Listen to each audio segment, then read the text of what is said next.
Today I'm going to show you how we canned a bunch of green beans from the garden.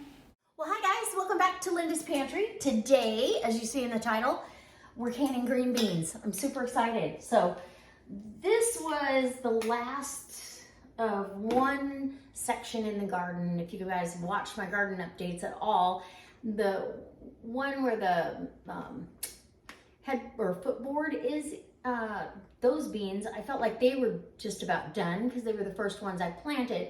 So when we were out there pulling the plants, this is what came off of those plants. So 6 quarts of, cleaned stemmed green beans that we've already snapped and cleaned last night. And now we're ready to can green beans, but you gotta have mushrooms in there. So the recipe that I'm using, and I've done this one for you a long time ago, I did this, and this is out of the all new Bald Book of Canning and Preserving. So, and my book's falling apart. I need a new one or have it bound. This is on, let's see if it tells me what page this is. It doesn't. It's in one of the green sections. You can look in the index, but it's got green beans and mushrooms. Now these recipes were for small batch canning, which is fantastic, but I'm not gonna can just 2 quarts of beans or 4 pints. So we'll get through these, no problem.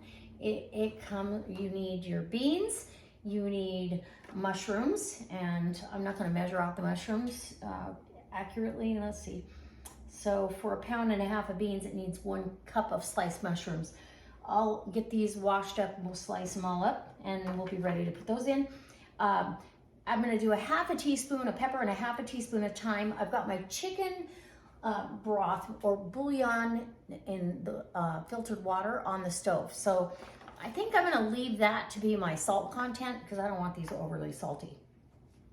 And that's it. And then the timing for quarts is 30 minutes. In the pressure canner. This is a low acid food. You definitely have to pressure can. So I've got my dried thyme. I've got my salt and pepper here. And I think we're ready to wash some mushrooms. And we'll bring you in and show you what I got going on.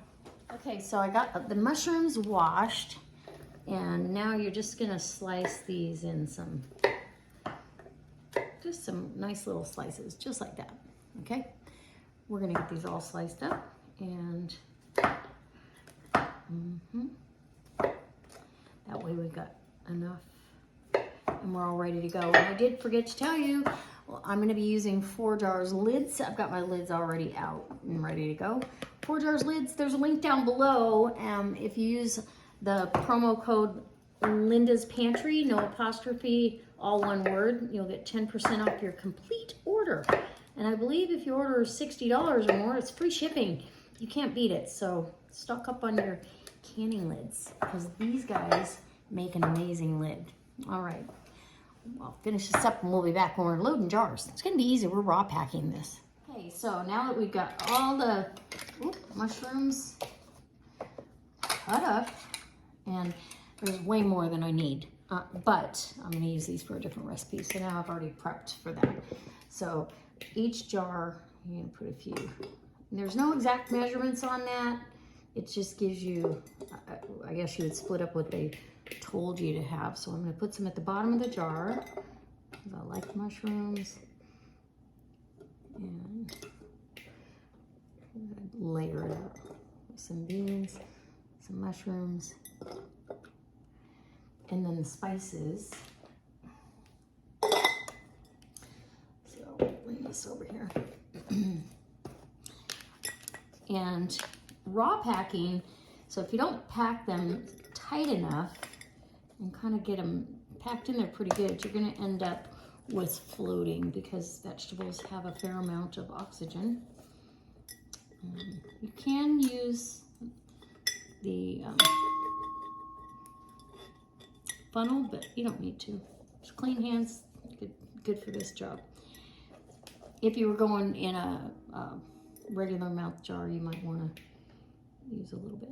So a little few more mushrooms, some more beans, and we're going to end up with 1 inch of headspace overall. So we want these down below that marker and kind of get your debubbler tool and get that packed down there pretty good.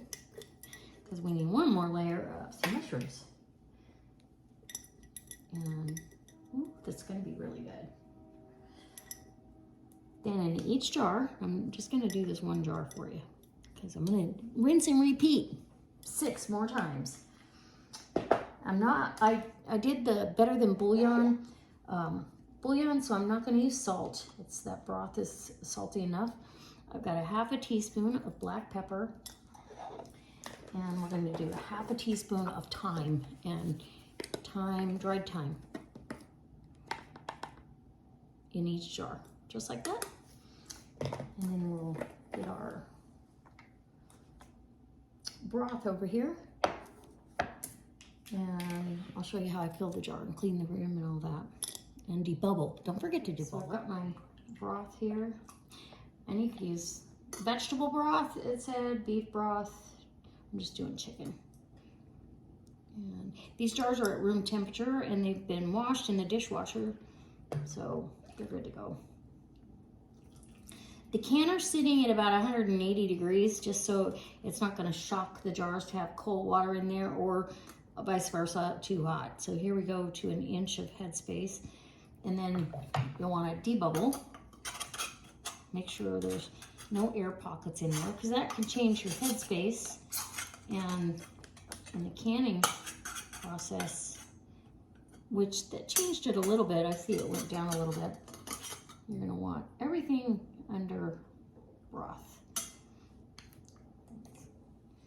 Get that up to that inch. And if you're not sure if you've got this debubbling tool, it's pretty handy. I see I need a little bit more. And it's got a little stair step of measurements, so 1 inch is right there. You want that to be right there touching that broth. And there we go. I could actually take a measurement.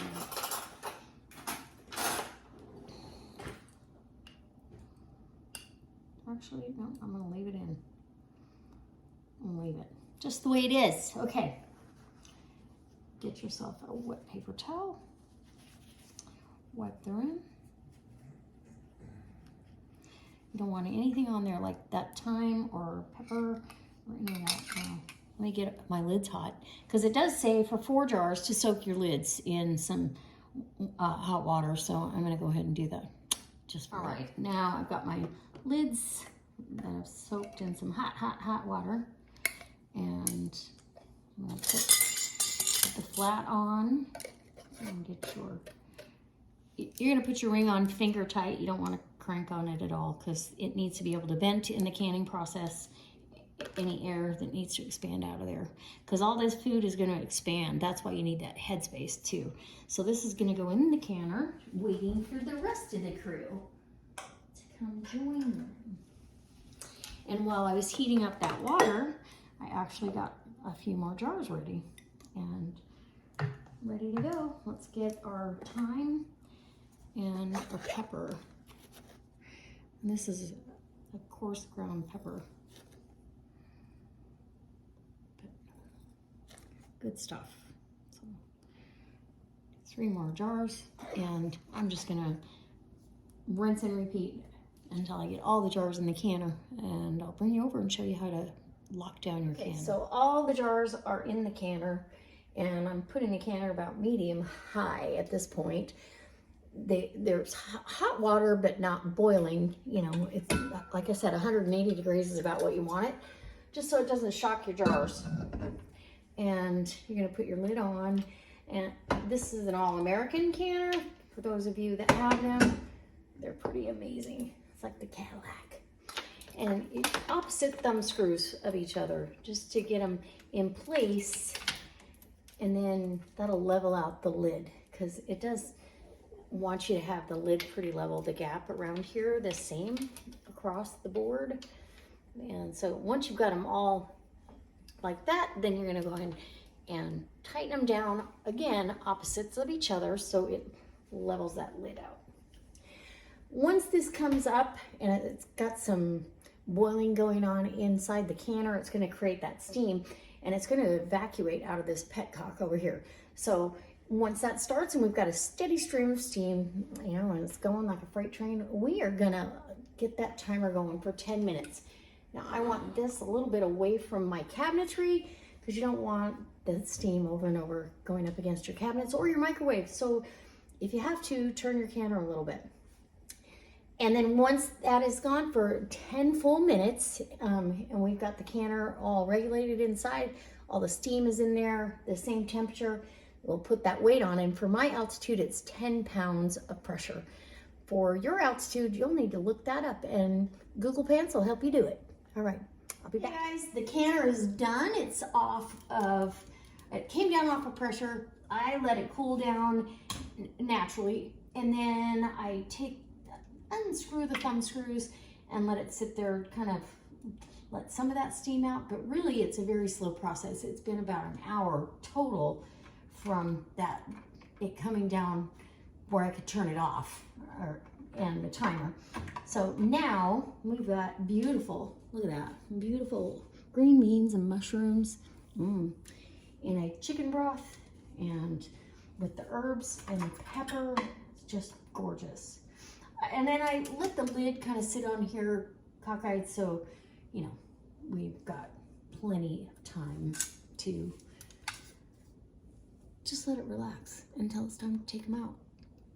Okay, and we have 7 beautiful quarts of green beans, and you can make green bean casserole with this. You can use this in a shepherd's pie, just as a side dish on its own. You don't have to season it. Everything's ready to go.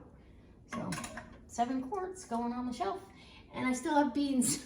I think we're gonna try, there's a recipe in that same book for a balsamic green beans. So I think we're gonna try that recipe and see how we like it. And if we do, well, might have to can the rest of those with that recipe. So I hope this inspires you to get in the kitchen, take whatever you've got out of your garden and put it on the shelf for later on in the year, because you can't keep them forever. So, and if you grew them, you might as well use them later, right? All right. If you have any questions or any comments, please leave them in the comment section below, and I'll do my best to address that. And I'll see you next time. Happy canning. So I hope you enjoyed the video today, and I hope you leave a comment and subscribe.